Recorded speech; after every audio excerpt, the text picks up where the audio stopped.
ये pressure over time graph है। यहाँ पे असिस्ट कंट्रोल वेंटिलेशन में जब पेशेंट इनिशियली ब्रीथ स्टार्ट करता है तो एक नेगेटिव डिफ्लेक्शन बोलता है, फिर उसके बाद पॉजिटिव, फिर एक्सपायरेशन होता है।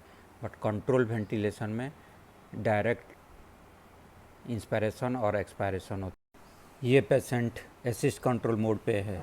यहाँ पे जो नीचे वाला ग्राफ है वो प्रेशर ओवर टाइम ग्राफ है।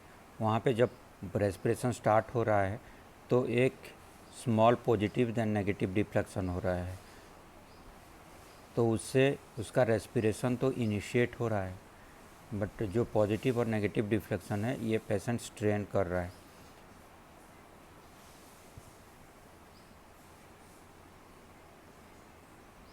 ये अगर देखेंगे तो पेशेंट गैस्पिंग टाइप रेस्पिरेशन कर रहा है, तो इससे उसका वर्क ऑफ ब्रीदिंग बढ़ जा रहा है। तो अगर पेशेंट स्ट्रेन कर रहा है तो पेशेंट को पैरालाइज और सीडेट करने की ज़रूरत है।